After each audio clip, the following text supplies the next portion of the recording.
This is the Nexigo Iris. This is Nexigo's latest and most advanced webcam, and as of the recording of this video, this is the webcam with the largest sensor on the market at 1/1.8, or just a bit over half of an inch. And Nexigo was kind enough to send me two of these cameras, so I'm actually recording this video with the Nexigo Iris as we speak. I should be able to record the majority, if not all of this video with this device, and as of now, the camera is completely set in automatic mode with all of the settings as it shipped from the factory, fresh out of the box. But in the box, we get paperwork. Here's the included remote, and here's the webcam itself. It's a beefy boy, it feels heavy, it seems to be made of a combination of aluminum and plastic, and it feels very solidly constructed. Up top we have a sliding privacy cover, which you can fully remove if you choose. On the back we have an HDMI port and a USB 3.0 port. We get a 3-meter USB 3.0 super speed cable, and to finish off, we get a USB-C cable adapter. Not normally included with the webcam, but Nexigo was kind enough to send me one of their flexible tripods and a glow light for creators. So thank you Nexigo for also including those items, and if you're interested in any of these, I'll put links in the description. Alright, so this is what the Nexigo Iris 4K webcam looks like right out of the box. No special settings, no manual configuration. This is all auto, and I think overall this picture does look really crisp, really clear, and really good. This is a super wide angle lens, and I'm going to talk more about that later, but as far as lighting goes, I've got a desk lamp on overhead over here, and it's just giving minimal lighting, and I've got overhead lighting on up here. And this is just basically what the picture is going to look like with that kind of setting. Now, as I turn on more lighting,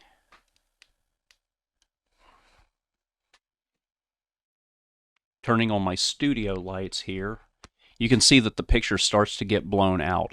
That's okay. I think this camera is made for conference rooms where basically you're just going to turn the camera on and it's going to have like just basic overhead fluorescent lighting, that kind of stuff, and it's made to deal with that really well. If you do have studio lighting that you can take advantage of, you can use the included remote to dial in the settings of the webcam to get a really good picture out of the webcam. Or this camera works with the Nexigo software to dial in the settings of this webcam. The nice thing about this webcam is that it does have onboard storage, so any settings that you make to the webcam will save to the webcam, so if you move the webcam to another computer, those settings will follow. And as far as dealing with low light, this is what the camera is going to look like in a dark room. This camera does have a sensor that is just a little bit over ½ an inch, so this is the biggest webcam sensor on the market. It should deal with low light fairly well, at least better than other webcams, so I'm going to shut some lights off now. Again, this is in full auto mode, and we're going to see what this looks like. First off, I'm going to turn off my desk lamp over here, and now I've just got a little bit of overhead lighting, and I'm going to turn that off now. I'm going to turn it down.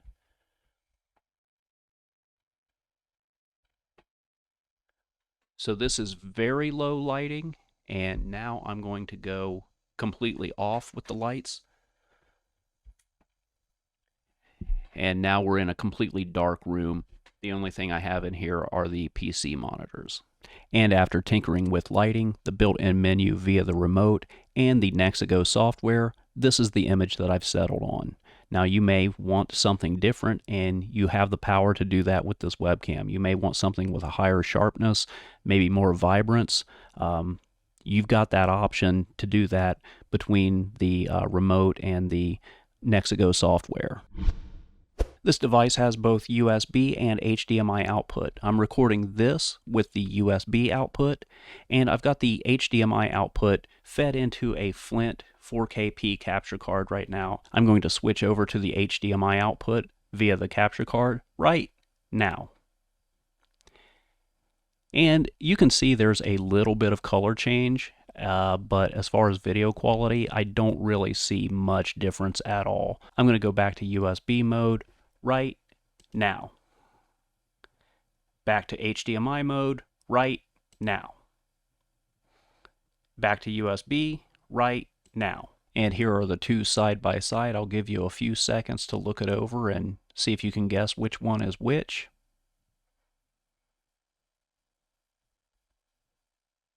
And here's the big reveal.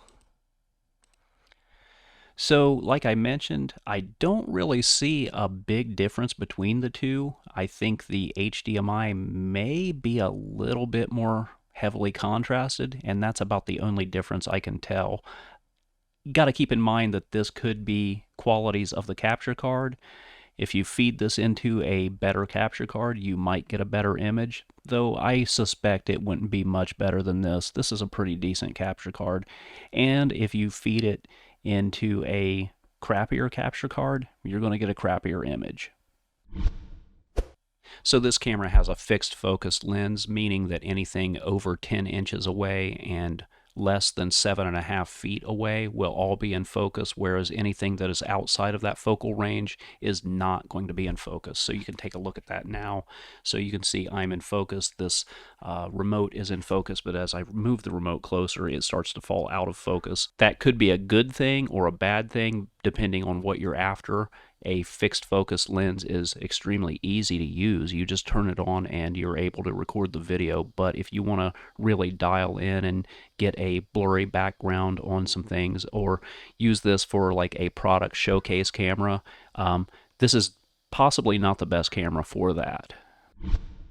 Here's a microphone test of the Nexigo Iris 4K webcam. I'm about an arm's length away from the camera right now. Again, this is a mic test of the Nexigo Iris 4K webcam. Mic test 1, 2, 3. Mic test 1, 2, 3, 4. Thanks to its really high resolution and large sensor size, this webcam is one of the best webcams on the market, if not the absolute best webcam for green screen work. Just keep in mind this webcam's extreme wide angle, and if you don't have a really big wide green screen to back it up, you're going to have to deal with cropping like I did here. So we can talk about some of the features of the included remote now and what these buttons do. Near the top of the remote we can turn auto framing on or off. I've got it on now, so if I move around, it should use its AI to frame me the way it sees best. I can't take full advantage of this because I'm not in a big room, so if you were to use this in a conference room with multiple people, what it's going to do is it's going to track their faces and it's going to come up with the best shot that it thinks that it should use for multiple faces in the video. This other button near the top here is picture-in-picture mode.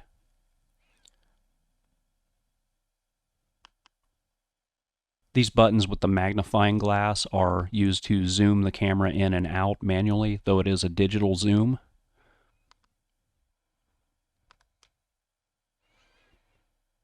And we can use the arrows to reframe on a zoom. So let me zoom in here a little bit, and we can pan up, down, and side to side.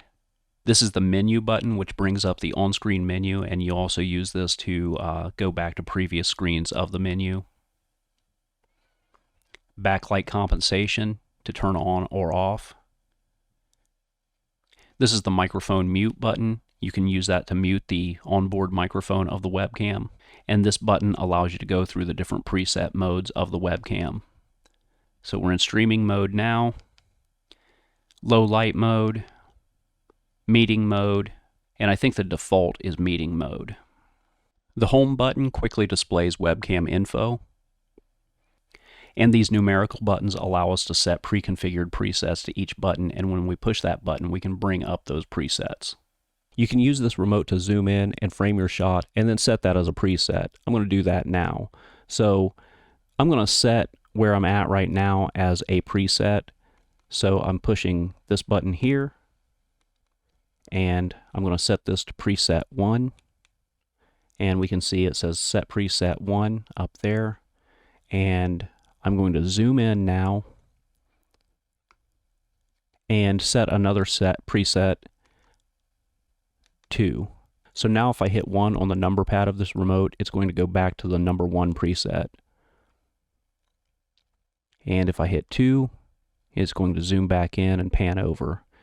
And if I want to add more pan to it and then set another preset as 3, I can do that. So back to 1, back to 3, back to 2, back to 1. Pretty convenient. So one of the big claims of this camera is that it is DSLR quality. And is that true?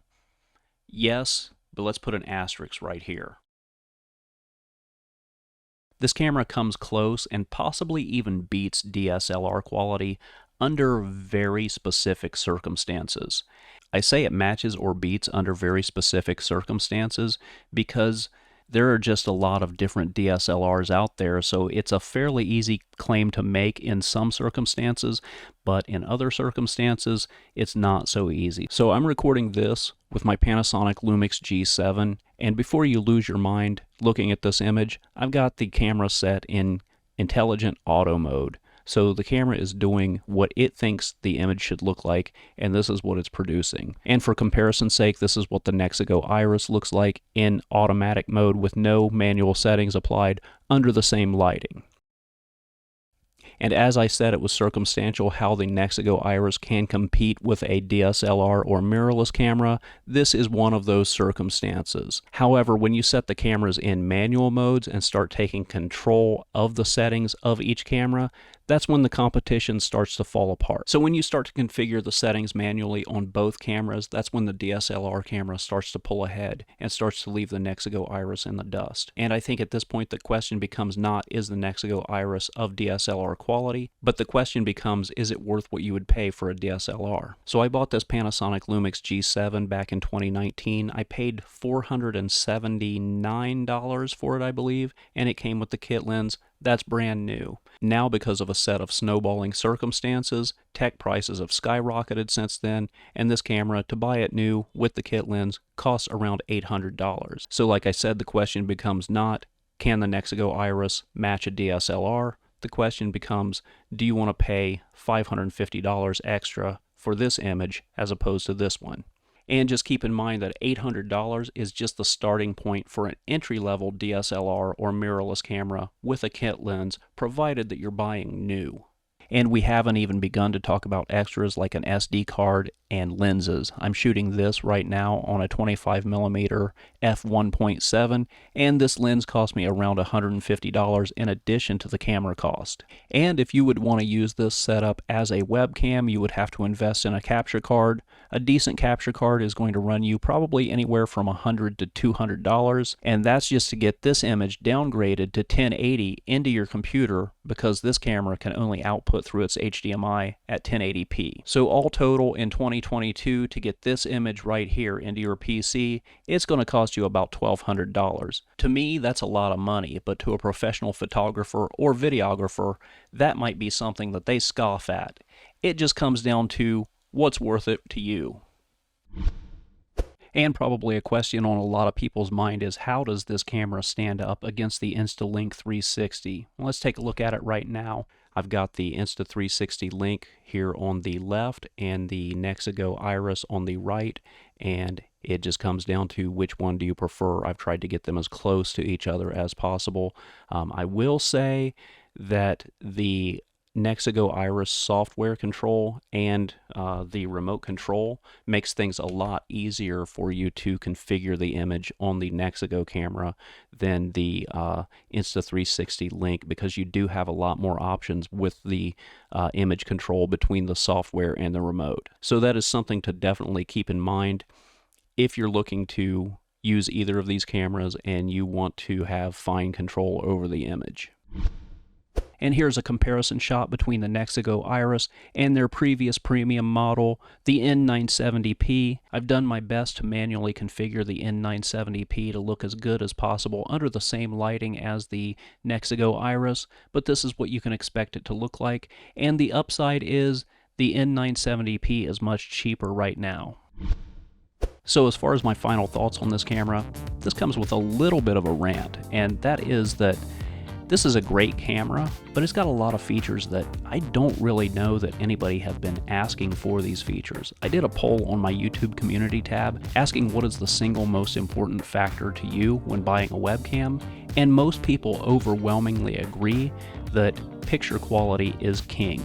Now this camera does absolutely nail it in picture quality, even though I do wish it did have some kind of variable focus, but the second most important factor for anybody when buying a webcam was low price. So I think that this camera comes with a lot of whistles and bells that nobody is really asking for. I think it's aimed at doing a good job of everything rather than focusing on any one particular aspect and mastering that. I think techies are going to find the AI auto tracking and framing really cool, but your average salesperson in a conference room isn't going to care. That is if they even remember to use it in the first place. My other gripe about this camera, and this is just a personal preference, so take it with a grain of salt, is it's just too wide. If this is indeed a conference room camera, that's great. You got everybody in the room, in the picture, that needs to be in the picture. But if this is aimed at creators, you better have a really big studio to use this thing. This is a really tight shot right now, and you can see a lot more in this shot than I want to be seen. I'm in a small room, and a lot of amateur creators are working in a really small space, like what I am, in a small bedroom, where they may have a really small area to shoot in, and this camera is just not going to work out well for them. If somebody's working out of a really big studio where they can truly utilize the wide angle capabilities of this lens, chances are they've probably invested in better prosumer level cameras already. But again, this is just my opinion. Now with the bad out of the way, let's talk about the good. And the good is that this is a fantastic picture quality camera. If you want to use this camera for a wide shot on a professional level, you absolutely can. It looks great. And if you wanted to do something like a podcast where you've got a host and a guest and you wanted them both in the shot, this is a fantastic camera for that. So in closing, I think this is a fantastic webcam. It looks amazing, and its picture quality puts it in top tier webcam areas. It's just overperforming in areas that I don't think anybody asked it to perform in the first place, but that's just my opinion. Anyway, that's it for now. Thank you so much for watching, and I'll see you next time.